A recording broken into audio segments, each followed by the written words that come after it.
औज़ुबिल्लाहिमिनश्शैतानिर्रजीम बिस्मिल्लाहिर्रहमानिर्रहीम। Welcome student in chemistry mystery with अंबल जान। लेक्चर शुरू करने से पहले मेरी आप लोगों से रिक्वेस्ट है कि एक एक दफ़ा आप लोग दुरूद इब्राहिमी ज़रूर पढ़ लें। आज जो टॉपिक मैं आप लोगों के साथ लेकर आई हूँ, जिसको आज मैं डिस्कस कर रही हूँ, वो है वेस्पर थ्योरी।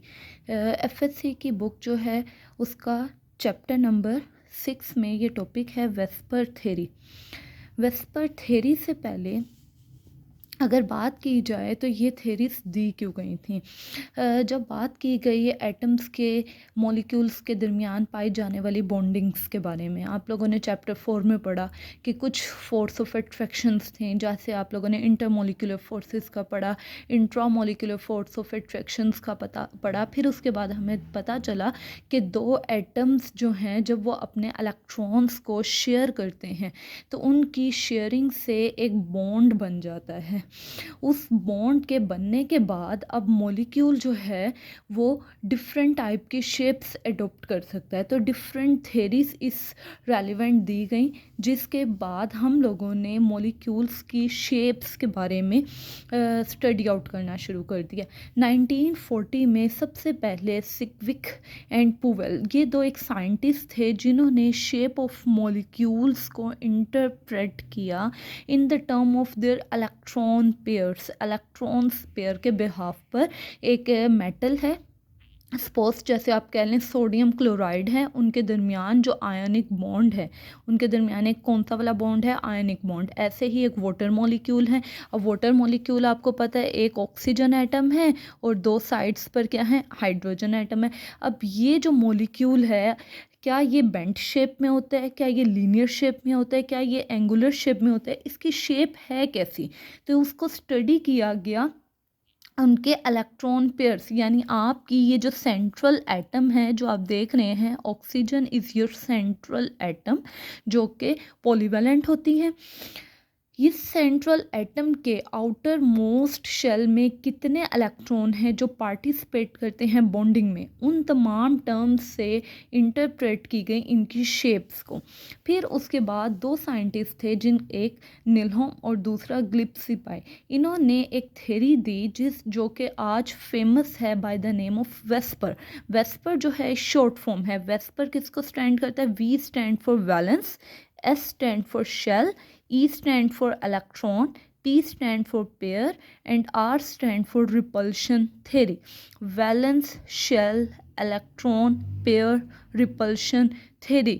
यहाँ पर हम देखेंगे कि जो वैलेंस इलेक्ट्रॉन है, आप सबको पता है कि जो शेल सबसे लास्ट वाला होता है, आउटर मोस्ट ऑर्बिट को हम नाम देते हैं वैलेंस शेल का, वैलेंस शेल का नाम देते हैं।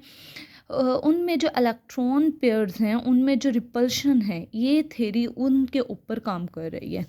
अगर हम आगे मूव करें तो निलहोम ने और ग्लिप्सी ने वेस्पर थ्योरी दी और शेप ऑफ मॉलिक्यूल्स को स्टडी किया। और वो एलिमेंट्स कौन से थे जिनके लिए उन्होंने स्टडी किया, these are non transition element. Non transition elements को उन्होंने स्टडी किया, यानी इसमें डी ब्लॉक एलिमेंट्स नहीं आ रहा। उन्होंने आपका एस पी और एलिमेंट्स का इन्होंने स्टडी किया है। इन्होंने non transition elements transition elements को स्टडी नहीं किया, सिर्फ और सिर्फ नॉन ट्रांजिशन एलिमेंट्स को स्टडी किया है, क्योंकि आपके डी ब्लॉक को आप लोगों को याद होगा, उसको ट्रांजिशन एलिमेंट्स कहते हैं। तो ये वेस्पर थ्योरी जो थी, this only for the non transition element. अच्छा, इसकी एक बेसिक एजम्पशन थी, इनकी जो बेसिक एजम्पशंस थी, और उसके बाद वेस्पर थ्योरी जो है वो 4 पोस्टुलेट पर कंसिस्ट कर रही है। इसकी जो पहली जो बेसिक एजम्पशन था वो ये था कि जो वैलेंस इलेक्ट्रॉन पेयर होंगे, अब याद रख लीजिए क्योंकि बार बार मैं ये वर्ड बोलूँगी, या तो मैं वैलेंस इलेक्ट्रॉन पेयर बोलूँगी या सिर्फ इलेक्ट्रॉन पेयर्स बोलूँगी। अगर मैं इलेक्ट्रॉन पेयर्स बोल रही हूँ, इसका मतलब है कि मैं कोलेक्टिवली बोल रही हूँ lone pair plus bond pair. Lone pair और बॉन्ड पेयर को कोलेक्टिवली बोला जाता है इलेक्ट्रॉन वैलेंस इलेक्ट्रॉन पेयर। क्या है, वैलेंस इलेक्ट्रॉन पेयर, वो लोन पेयर जिसमें लोन पेयर भी ऐड होते हों और आपके बॉन्ड पेयर भी, जैसे कि अभी मैंने यहाँ पर बनाया O और H। आप देख रहे हैं ऑक्सीजन और हाइड्रोजन के दरमियान जो है ये बॉन्डिंग इलेक्ट्रॉन्स हैं, जबकि आपके ऑक्सीजन के ऊपर दो लोन पेयर भी हैं। तो इनको जब मैं कलेक्टिवली बोल रही हूँ तो उसको मैं बोल रही हूँ वैलेंस इलेक्ट्रॉन पेयर। ये वैलेंस इलेक्ट्रॉन पेयर जो हैं ये अरेंज हुए हैं अराउंड अ सेंट्रल एटम, एक सेंट्रल एटम के दरमियान अरेंज हुए हैं और इन्होंने एक डिस्टेंस मेंटेन रखा हुआ है। आप देख रहे हैं दोनों हाइड्रोजन जो हैं एक प्रॉपर डिस्टेंस से अरेंज हुए हैं। आपने देखा कि ये दोनों हाइड्रोजन जो हैं एक प्रॉपर, इनके दरमियान आप देख रहे हो एक प्रॉपर डिस्टेंस है, एक प्रॉपर डिस्टेंस से अरेंज हुए हैं। ये प्रॉपर डिस्टेंस इसलिए रखा जाता है ताकि इनके दरमियान जो है अमंग दैम रिपल्शन कम से कम हो सके, रिपल्शन जो है वो मिनिमम हो सके। तो जैसे कि मैंने बताया कि वैलेंस इलेक्ट्रॉन कौन से होते हैं, यहाँ पर मैंने एग्जाम्पल के लिए एक एटम लिया था, बोरोन एटम। आपको पता है कि बोरोन पर +5 उसका एटॉमिक नंबर, अगर आप उसके वैलेंस शेल ड्रा कर लें तो उसमें आप देखेंगे कि 3 इलेक्ट्रॉन जो सबसे बाहर वाले शेल में आ रहे हैं, क्योंकि अभी मैंने आपको बोला जो सबसे बाहर वाला आउटर मोस्ट शेल को हम क्या बोलते हैं, वैलेंस, आउटर मोस्ट शेल को हम क्या बोलते हैं, वैलेंस शेल बोलते हैं। और उसमें जो इलेक्ट्रॉन होते हैं these are called valence electrons, उनको हम क्या बोलते हैं, वैलेंस इलेक्ट्रॉन्स बोलते हैं। अब मूव करते हैं इसके पोस्टुलेट की तरफ। इसके टोटल 4 पोस्टुलेट हैं और चारों ही बहुत ऑथेंटिक हैं। पोस्टुलेट नंबर 1 में क्या कहा गया जी, both lone pair as well as bond pair, यानी lone pair and bond pair both participate in the geometry of molecule. यानी जब आप कह रहे हैं कि ऑक्सीजन और हाइड्रोजन दोनों आपस में मिले और मिलकर वाटर मॉलिक्यूल बनाए, तो उनकी ज्योमेट्री जो है वो कंसिस्ट किस पर कर रही है, बॉन्ड पेयर जो कि ऑक्सीजन और हाइड्रोजन के दरमियान बन रहे हैं, as well as these lone pair, in lone pairs भी ज्योमेट्री की फॉर्मेशन में अपना रोल प्ले कर रहे हैं। तो वेस्पर के अकॉर्डिंग ये जो बॉन्ड पेयर हैं, यानी ये जो सॉलिड बॉन्ड हैं, यही सिर्फ ज्योमेट्री नहीं बनाते, बल्कि ये जो आज़ादाना खड़े हुए यहाँ पर आपको दो दो ये डॉट्स नज़र आ रहे हैं जिनको मैं लोन पेयर प्रोनाउंस कर रही हूँ, वो लोन पेयर भी ज्योमेट्री बनाने में अपना रोल प्ले कर रहे होते हैं। उसके बाद मूव करते हैं इसके सेकंड पोस्टुलेट की तरफ। अगर इसका सेकंड पोस्टुलेट देखा जाए तो अपने सेकंड पोस्टुलेट में वो कहता है कि जो इलेक्ट्रॉन पेयर्स हैं, अब आप लोगों को याद आ गया होगा कि मैंने इलेक्ट्रॉन पेयर्स से क्या मुराद ली हुई है, electron pairs mean lone pair plus bond pair, lone pair plus bond pair. यहाँ पर मैं लोन पेयर और बॉन्ड पेयर को कलेक्टिवली क्या बोल रही हूँ, इलेक्ट्रॉन पेयर्स। तो इलेक्ट्रॉन पेयर्स जो होंगे वो अरेंज हुए होंगे आपकी सेंट्रल पॉलीवैलेंट एटम। अब आपकी पॉलीवैलेंट एटम किसे कहते हैं, such atom that have more than 1 valency, यानी उसमें कंबाइनिंग पावर जो है वो मोर देन 1 हो, उन्हें हम बोलते हैं पॉलीवैलेंट। तो सेंट्रल एटम जो है वो आपकी पॉलीवैलेंट हो सकती है, उसके साथ एक एटम भी अटैच हो सकता है, 2 एटम भी अटैच हो सकते हैं, 3 भी हो सकते हैं, 4 भी हो सकते हैं और 4 से ज़्यादा एटम भी अटैच हो सकते हैं। लेकिन वो जो अटैचमेंट्स हैं वो एक प्रॉपर डिस्टेंस से होगी। लाइक अगर आपको पता है कि आपका अमोनिया है तो आपको पता है उसमें 3 हाइड्रोजन होते हैं, 3 हाइड्रोजन, ये तीनों हाइड्रोजन एक प्रॉपर डिस्टेंस से अरेंज हुए होंगे विद 1 लोन पेयर, एक लोन पेयर के साथ, ताकि वो किस चीज़ को अवॉइड कर सके, रिपल्शन को अवॉइड कर सके। उसके बाद अगर पॉइंट नंबर 3 की तरफ चलें जिसमें है आपका इलेक्ट्रॉन पेयर्स जो हैं of lone pair occupy more space. अब कहा जाता है कि ये जो लोन पेयर है ये स्पेस ज़्यादा लेता है as compare to your bond pair. इसके पीछे क्या साइंस है अगर हम देखें तो बॉन्ड पेयर का अगर कंपैरिजन विद लोन पेयर किया जाए तो कुछ पॉइंट्स इसमें हैं जो कि मैंने ये सेपरेटली लिखे हुए हैं, आते इस पोस्टुलेट में ही है। पोस्टुलेट क्या कहता है कि आपको इलेक्ट्रॉन पेयर में जो लोन पेयर है वो स्पेस ज़्यादा लेता है। जैसे आप कहते हैं क्लास में अगर कोई हेल्दी बच्चा है वो स्पेस ज़्यादा लेता है as compare to a slimmer person, एक स्लिम पर्सन की निस्बत। तो यहाँ पर वेस्पर थ्योरी ने क्या कहती है कि आपके ये जो छोटे छोटे से 2 डॉट्स हैं लोन पे, ये स्पेस ज़्यादा ऑक्यूपाई करें as compare to bond pair. तो इसके पीछे क्या साइंस है अगर देखा जाए तो कहा जाता है कि जो बॉन्डिंग इलेक्ट्रॉन है, बॉन्डिंग इलेक्ट्रॉन जैसे कि एक इसका और इन दोनों के दरमियान इन दोनों की इलेक्ट्रॉन शेयरिंग से एक बॉन्ड बना हुआ है, जो कि आप यहाँ देख रहे हैं। वो कहते हैं ये जो बॉन्डिंग इलेक्ट्रॉन है, ये बॉन्डिंग इलेक्ट्रॉन इस न्यूक्लियाई और इसके न्यूक्लियाई से अट्रैक्ट हुआ है, यानी बॉन्डिंग इलेक्ट्रॉन दो न्यूक्लियाई से अट्रैक्ट हो रहा है। एक तो ए का न्यूक्लियाई है, वो इसको अपनी तरफ अट्रैक्ट कर रहा है, दूसरा न्यूक्लियस बी का है, वो इसको अपनी तरफ अट्रैक्ट कर रहा है। तो आप कह सकते हैं कि जो बॉन्डिंग इलेक्ट्रॉन पेयर होते हैं वो अट्रैक्टेड होते हैं बाय टू न्यूक्लियाई, दो न्यूक्लियाई से। जबकि कहा जाता है कि जो आपका सिंगल लोन पेयर है वो सिर्फ और सिर्फ एक न्यूक्लियस से अट्रैक्ट होता है, सिर्फ और सिर्फ एक न्यूक्लियस से। मैं फिर रिपीट कर देती हूँ कि हमारे पोस्टुलेट नंबर 3 में कहा गया कि जो लोन पेयर हैं वो स्पेस ज़्यादा लेते हैं as compare to bonding pair. तो कहा जाता है कि जो बॉन्डिंग पेयर इलेक्ट्रॉन होते हैं वो दो न्यूक्लियस में अट्रैक्ट हुए होते हैं, उसमें दो फोर्स ऑफ अट्रैक्शन एक्ट कर रही होती हैं, जबकि लोन पेयर जो होते हैं वो सिर्फ और सिर्फ एक न्यूक्लियाई से अट्रैक्ट होते हैं।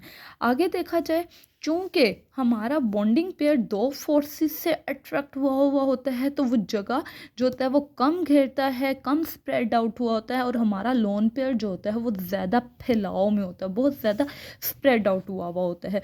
उसके बाद आगे चलें तो जो आपका नॉन बॉन्डिंग इलेक्ट्रॉन पेयर है वो ग्रेटर रिपल्शन फोर्स क्रिएट कर रहा होता है, यानी जाहिर सी बात है अगर वो नॉन बॉन्डिंग है, उसने किसी के साथ बॉन्ड नहीं बनाया हुआ, उसका हैंड फ्री है, वो रिपल्शन, वो धक्का दे रहा है, कुछ कर रहा है, तो वो ज़्यादा रिपल्शन क्रिएट करेगा किन पर, बॉन्डिंग इलेक्ट्रॉन पेयर पर, जिसकी वजह से उनका जो बॉन्ड एंगल होगा वो कंप्राइज हो जाएगा, कम हो जाएगा, छोटा हो जाएगा। आप देखेंगी अगर आप लोगों के सामने मैं एक एग्जांपल रखूं, एक अमोनिया है NH3 और दूसरा है NF3। अगर आप इनकी ज्योमेट्री देखें तो इन दोनों की जो ज्योमेट्री है वो ऑलमोस्ट सेम है।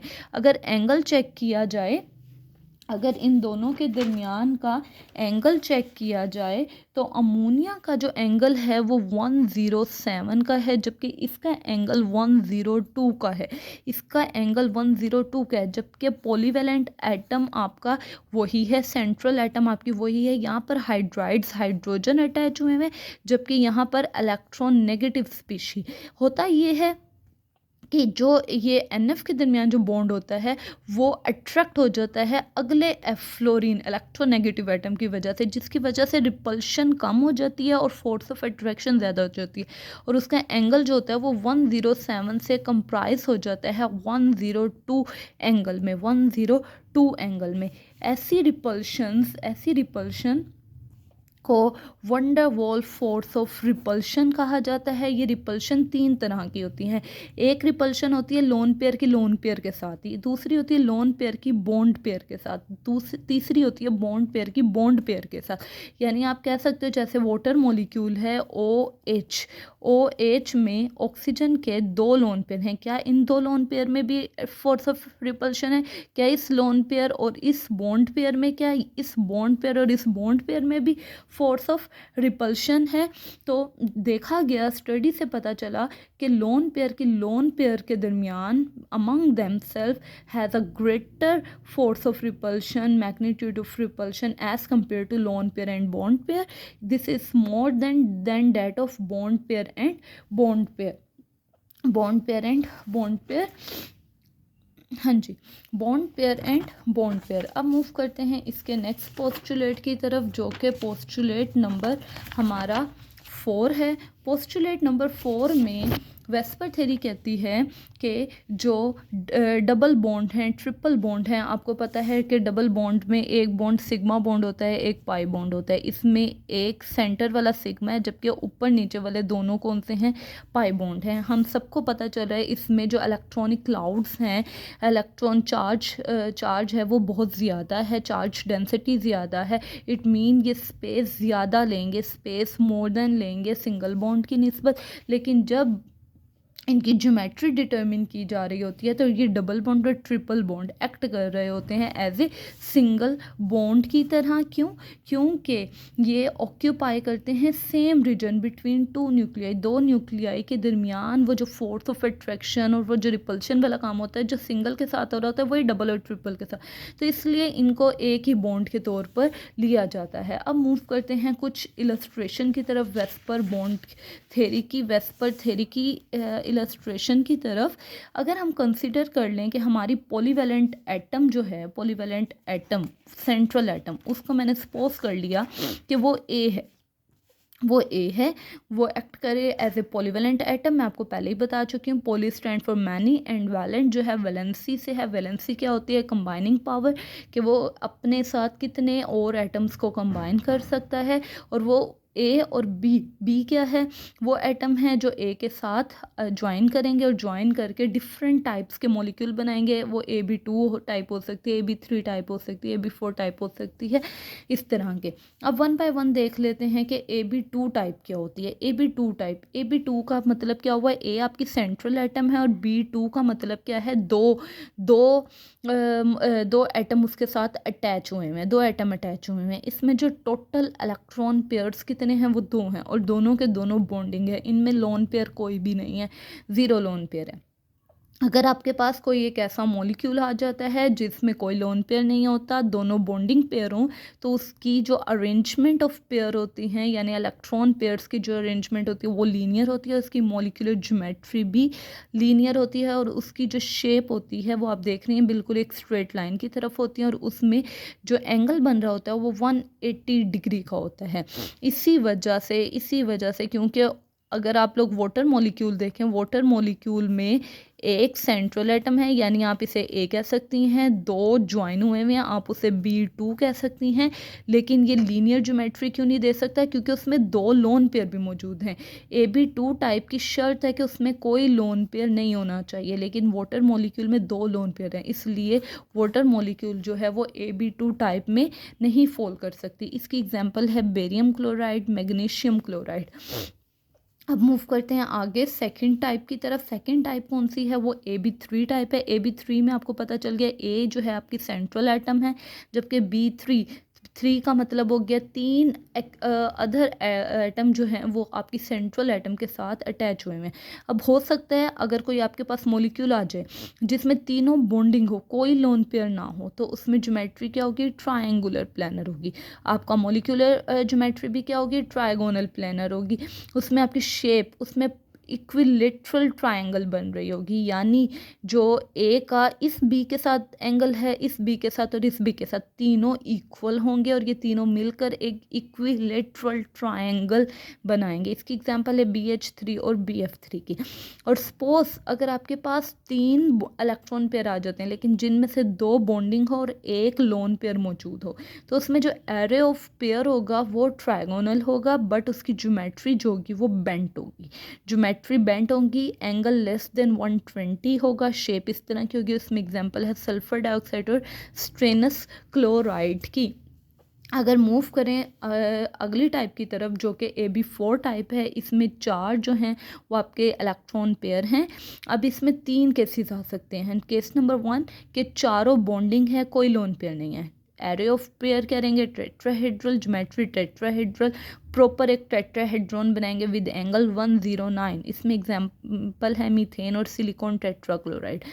अगर सपोज बॉन्डिंग इलेक्ट्रॉन 3 हो जाएं और लोन पेयर आपका एक आ जाए, अब इस केस में एरे ऑफ पेयर वही रहेगा लेकिन ट्रायगोनल पायरामिड ज्योमेट्री टेट्राहेड्रल से किस में कन्वर्ट हो गई है? ट्रायगोनल पायरामिड, क्योंकि आपका एक लोन पेयर आ चुका है और एंगल जो है वो 109.5 से कम हो गया। याद होगा आपको वो पोस्टुलेट जिसमें उसने कहा था कि इलेक्ट्रॉन पेयर में जो लोन पेयर हैं वो एक्सर्ट करते हैं रिपल्शन और कहते हैं उन्हें बॉन्ड पेयर को कि अपना एंगल, अपना स्पेस कम करो, क्योंकि ये स्पेस ज़्यादा लेते हैं, इसीलिए उसका जो एंगल है वो 109 से किस पर आ गया? 109.5 से लेस देन पर आ गया। इसमें एग्जांपल है अमोनिया की, NF3 की, PH3 की।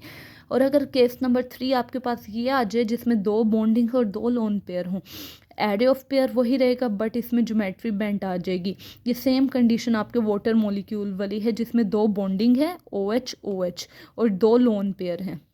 इसमें जो एंगल होता है वो लेस देन 109.5 होता है और इसमें एग्जांपल हाइड्रोजन मॉलिक्यूल और हाइड्रोजन सल्फाइड मॉलिक्यूल की है। इन्हीं शेप्स को मैंने, इन्हीं अरेंजमेंट को मैंने फर्दर आगे ब्रीफली एक्सप्लेन किया है। वन बाय वन देख लेते हैं इनको भी। पहली टाइप क्या हमने पढ़ी थी, AB2 टाइप पढ़ी थी, ऐसे मॉलिक्यूल जिसमें 2 इलेक्ट्रॉन पेयर्स हों, कोई लोन पेयर ना हो, दोनों बॉन्डिंग हो। तो उसमें एग्जांपल कौन कौन सी आ जाती हैं, barium chloride, magnesium chloride, strontium chloride, Cl2 लिखा हुआ है, एंड कैडमियम क्लोराइड।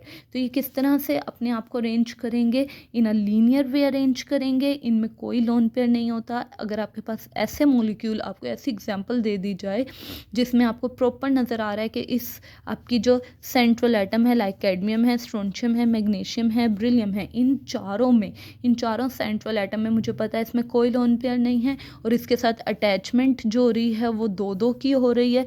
तो it's a simple guess AB2 type मौजूद है। AB2 टाइप की ज्योमेट्री लीनियर होती है और एंगल 180 डिग्री का होता है। अगर आपके पास मॉलिक्यूल आ जाए विच कंटेनिंग 3 इलेक्ट्रॉन पेयर, जिसमें 3 इलेक्ट्रॉन पेयर, तो वो पता चल रहा है 3 इलेक्ट्रॉन पेयर हैं, तो वो AB3 टाइप का है। अब AB3 के 2 केसेस हैं, वो 2 केस कौन से हैं, 3 केसेस इसके बन रहे हैं। एक केस नंबर 1 ये है जिसमें कोई लोन पेयर ना हो। उसमें एग्जांपल आ जाती है boron hydride, boron trifluoride, aluminium tried chloride, गैलीलियम, यानी कि 3rd A ग्रुप के तमाम हाइड्राइड्स और तमाम हिलाइड्स जो हैं वो इस कैटेगरी में फॉल कर सकते हैं। और ये मिलकर क्या बनाते हैं, यहाँ पे मैंने जो स्ट्रक्चर बनाया है वो बोरोन ट्राइफ्लोराइड का बनाया है। ये इक्विलेटरल ट्रायंगल बना रहे हैं और इसमें जो एंगल बन रहा है वो 120 डिग्री का बन रहा है। अगर सपोज ऐसे एलिमेंट में एक लोन पेयर आ जाए और उनके बॉन्डिंग पेयर 3 से 1 2 3 से 2 में आ जाएं, तो वो उसमें क्या होगा कि आपका लोन पेयर जो होगा वो एक्सर्ट करता है फोर्स को, रिपल्शन क्रिएट करता है, जिसकी वजह से उनका एंगल जो होता है वो 120 से लेस देन हो जाता है, कम हो जाता है और एक डिस्टॉर्टेड शेप बन जाती है, डिस्टॉर्टेड ट्रायंगुलर शेप बन जाती है। उसके बाद चलते हैं AB3 type with multiple bonds. Most of the time multiple bonds participate कर लेते हैं, जैसे कि हमारे पास एग्जांपल है सल्फर डाइऑक्साइड की और सल्फर ऑक्साइड की। सल्फ़र के पास एक लोन पेयर होता है क्योंकि सल्फ़र जो होता है वो 6 बॉन्ड्स बना सकता है। इसके 4 बॉन्ड तो ऑक्सीजन के साथ बन रहे हैं, लेकिन 2 जो हैं, एक इसमें लोन पेयर फ्री होता है और अगर आगे चलें तो ये बेंट शेप बना देगा। और उसके बाद जो SO3 है वो परफेक्ट ट्रायंगुलर ज्योमेट्री बना रहा है। ये 6 के 6 अपनी वैलेंसी यूज़ करके 6 बॉन्ड ऑक्सीजन के साथ बना देता है और एक परफेक्ट ट्रायंगुलर ज्योमेट्री बनाने में कामयाब हो जाता है। उसके बाद चलते हैं 4 टाइप की हमारी जो मॉलिक्यूल था AB4 type with no lone pair. इसके भी 4 केसेस आप लोगों को पता है, इसके भी केसेस हैं। केस नंबर 1 जिसमें कोई लोन पेयर ना हो, ऐसा केस जिसमें सेंट्रल एटम हो और 4 एटम अटैच हुए हुए हो। वो जो 4 इलेक्ट्रॉन्स होते हैं वो अवॉइड करते हैं इलेक्ट्रोस्टैटिक रिपल्शन को, क्योंकि जाहिर सी बात है लोन पेयर तो कोई है ही नहीं, वो चारों इजीली स्पेस में अपने आप को अरेंज कर सकते हैं और अरेंज करके 109.5 का एंगल बनाते हैं विद टेट्राहेड्रल ज्योमेट्री के साथ। यहाँ पर मैंने carbon as a example use किया हुआ है मीथेन का। आप देखते हुए जब कार्बन जो होता है अपनी ग्राउंड स्टेट में होता है तो उसकी जो इलेक्ट्रॉनिक कॉन्फ़िगरेशन होती है वो होती है 1s2 2s2 2px1 2pz1 और y1, एंड जो z होता है वो एम्प्टी होता है, खाली होता है, उसमें कोई लोन पेयर, कोई सिंगल इलेक्ट्रॉन कुछ भी मौजूद नहीं होता है। जब इसको एक्साइट किया जाता है तो ये 2s अपना एक इलेक्ट्रॉन इसको दे देता है, जिसकी वजह से यहाँ पर 4 इसके बन जाते हैं ऑर्बिट जिनके पास सिंगल इलेक्ट्रॉन पेयर होते हैं। ये 4 जो होते हैं 4 हाइड्रोजन के साथ अपनी बॉन्डिंग बना के अपने जो ऑर्बिट होते हैं उसको कंप्लीट करते हैं, जो कि हाइब्रिडाइजेशन में हम बड़े ब्रीफली इसको पढ़ेंगे। तो इस तरह से कार्बन इन चारों हाइड्रोजन को प्रॉपर्ली अरेंज कर लेता है और 109.5 का एंगल बना देता है। इसमें इसके जो फेसेस होते हैं वो 4 होते हैं, एजेस 6 होते हैं और एंगल्स जो बन रहे होते हैं वो 6 बॉन्ड एंगल्स बन रहे होते हैं। AB4 टाइप जिसमें एक आपका लोन पेयर हो, यानी अब आपके जो बॉन्ड पेयर हैं वो कितने हो चुके हैं, 3 हो चुके हैं। एक लोन पेयर आ चुका, 3 क्या होंगे, बॉन्ड पेयर। इसमें जो बड़ी मज़े की एग्जांपल है वो है अमोनिया की, NH3 की। अगर आप मीथेन और अमोनिया में कंपैरिजन करें तो यहाँ तक जो स्ट्रक्चर है मीथेन का और जो आपका स्ट्रक्चर है अमोनिया का वो सिमिलर है। डिफरेंस कहाँ पर आ रहा है, यहाँ पर, ये एक लोन पेयर पर। इसका यहाँ पर लोन पेयर के बजाय एक बॉन्डिंग पेयर है और यहाँ पर क्या है, एक लोन पेयर आ गया। इस लोन पेयर ने क्या किया है, फोर्स एक्सर्ट किया और इन 3 बॉन्डिंग पेयर को करीब ले आया, जिसकी वजह से उसका एंगल जो 109 था वो 109 से 107 पर आ गया, 107.5 पर आ गया। ज्योमेट्री टेट्राहेड्रल से ट्रायंगुलर पिरामिडल में शिफ्ट हो गई है। सेम एक ऐसा केस ही देखा गया कि इसकी जो अटैचमेंट है यहाँ पर एक इलेक्ट्रोपॉजिटिव स्पीशीज़ के साथ अटैच हुई है। अगर इसके साथ कोई इलेक्ट्रोनेगेटिव स्पीशी अटैच हो जाए तो इसका एंगल जो होता है वो पोलैरिटी के क्रिएट होने की वजह से इसका एंगल 107 से शिफ्ट हो गया 102। It is very very important question कि why the angle is greater in ammonia NH3 and less than in NF3। क्योंकि जब N और एक F फ्लोरीन आपस में बॉन्ड बना लेते हैं तो ये जो अगला F है ये आप लोगों को पता है ये इलेक्ट्रॉन नेगेटिव है, वो उस बॉन्ड को अपनी तरफ अट्रैक्ट करेगा। अट्रैक्ट करने की वजह से इनके दरमियान जो बॉन्ड एंगल होता है वो 107 से किस में आ जाता है, 102, 102।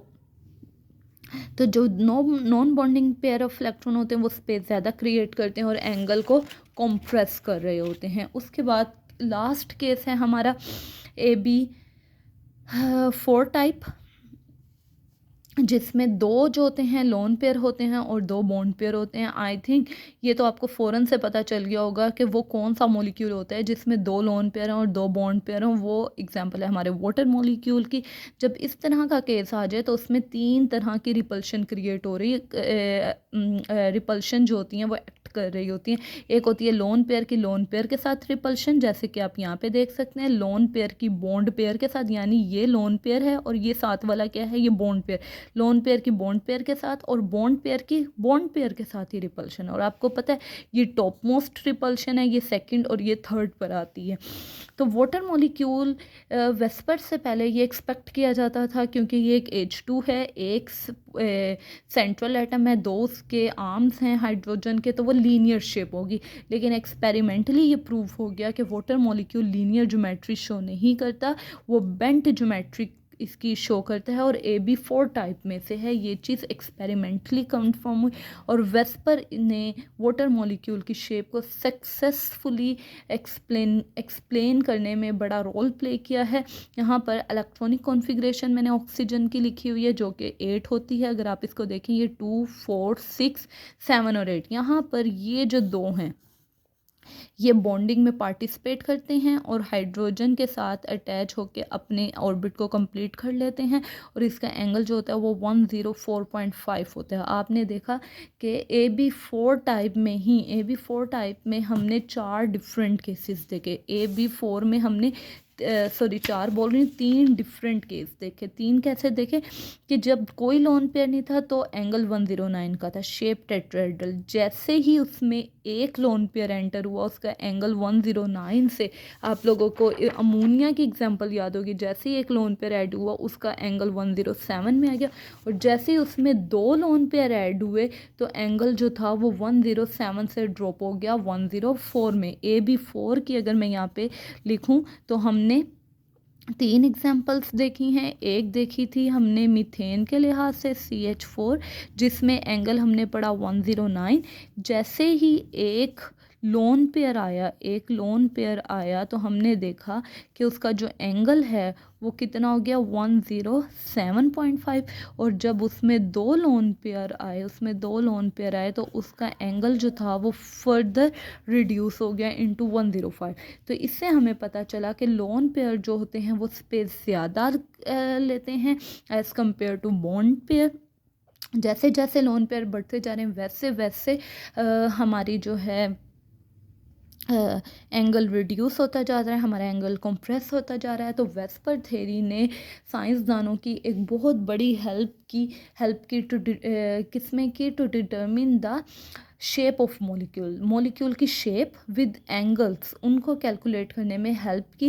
लेकिन बहुत सी ऐसी चीज़ें थी जो कि वेस्पर जो थी वो सक्सेसफुली बता नहीं पाई, जिसकी वजह से हमें फर्दर आगे थेरीज़ की हेल्प लेनी पड़ी, फर्दर आगे थेरीज़ बनानी पड़ी, जिन्होंने बहुत से पॉइंट्स, बहुत से क्वेश्चंस थे जिनको क्लियर किया, क्योंकि बहुत से ऐसे स्ट्रक्चर थे which are similar but they have a different geometry. फिर कुछ ऐसे भी मॉलिक्यूल थे जो पैरामैग्नेटिक वे शो कर रहे हैं, डायमैग्नेटिक, लेकिन वेस्पर थ्योरी ने कुछ भी इस तरह की चीज़ों को नहीं बताया। वेस्पर ने हमें ये नहीं बताया कि बॉन्ड बनते कैसे हैं, how the bond formed, new bond कैसे बन रहा है, लाइक दैट। जैसे कि अभी हमने बताया कि ये हाइड्रोजन के साथ बॉन्ड बन रहा है, तो इन दोनों के दरमियान में टाइप ऑफ बॉन्डिंग कौन सी वाली है, कौन सी वाली बॉन्डिंग है। तो उस टाइप ऑफ बॉन्डिंग के लिए हमें आगे हेल्प चाहिए होगी वीबीटी की, वैलेंस बॉन्ड थ्योरी की, जिसमें हम देखेंगे कि कैसे sp3 sp2 sp हाइब्रिडाइजेशन जो है और वैलेंस बॉन्ड वीबीटी और फिर उसके बाद एमओटी जो है वो हमें बताएंगे कि किस तरह से एटम के स्ट्रक्चर के अंदर क्या क्या चीज़ें छुपी हुई हैं और किन किन चीज़ों से हम उनको क्लियर करेंगे। वो हम अपनी आगे इंशाल्लाह नेक्स्ट वीडियोस में देखेंगे। आज इस वीडियो में वेस्पर थ्योरी को ही एक्सप्लेन किया, जिसने एक बहुत बड़ी मुश्किल को क्लियर भी किया और बहुत ही आसानी से उसने कुछ पॉइंट्स को 4 पोस्टुलेट में बहुत से मॉलिक्यूल्स की शेप्स को, उनके स्ट्रक्चर को, उनके एंगल्स को एक्सप्लेन किया। होपफुली आप लोगों को वीडियो बहुत अच्छी लगी होगी, समझ भी आई होगी। अगर इसमें किसी किस्म की मुश्किल हो तो मुझे अपने कमेंट्स के ज़रिए ज़रूर बताइएगा। जब तक के लिए खुदा हाफिज़।